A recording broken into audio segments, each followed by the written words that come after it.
Making the Invisible Visible, Black Women 365 Days of the Year. Each day will spotlight a remarkable woman whose story has shaped Black, British or global diasporic history. Women whose achievements are too often overlooked. Through these daily short films, we create a living, breathing archive of leadership, creativity, resistance and legacy. Let's begin. Making the Invisible Visible, Black Women 365 Days of the Year. When we think of Josephine Baker, we often picture the dazzling performance in her iconic banana skirt, a symbol of the jazz age, whose energy captivated audiences across Europe.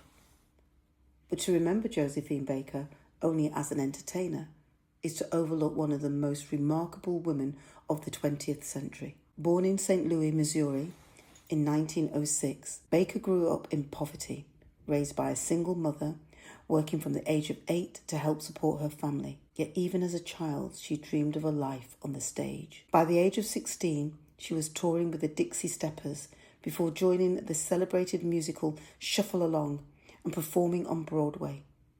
In 1925, she moved to Paris, where everything changed. For many Black American artists, Paris offered opportunities, freedom, that simply did not exist in the United States under the segregation of the Jim Crow era. There, Baker became an international sensation. Her performances challenged expectations, disrupted stereotypes, and redefined what Black artistry could look like on the world stage. She became more than a performer. She became a cultural icon. Her influence extended beyond dance. Her bold fashion inspired generations of designers, while her confidence and unapologetic self-expression challenged racial and gender stereotypes at a time when few dared to do so.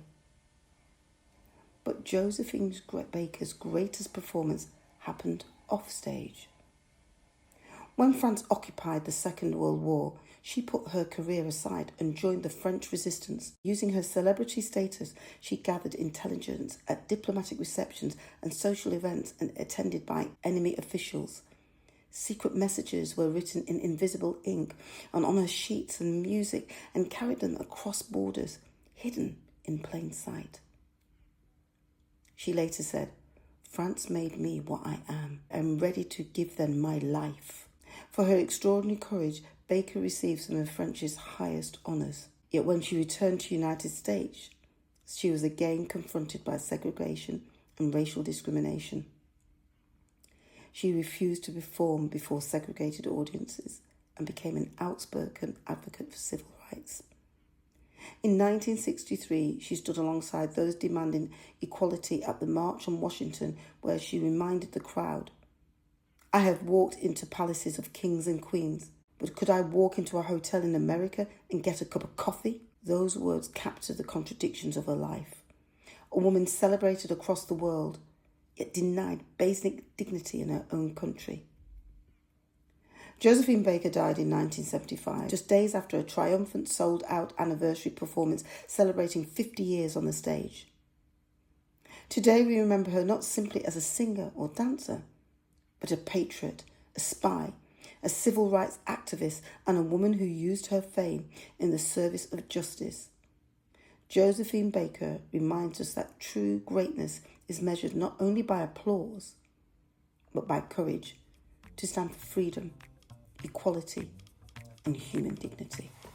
Thank you for joining us for today's story. Making the Invisible Visible is our commitment to ensuring that Black women's histories and contributions are recognised, valued, and kept in daily circulation. Across 2026, we will continue to share these powerful narratives, 365 days of impact, brilliance, and inspiration. Stay connected, join the conversation, and help us champion the women whose journeys continue to shape our world. I'm Paulette Brooks, and I'm looking forward to seeing you tomorrow for the next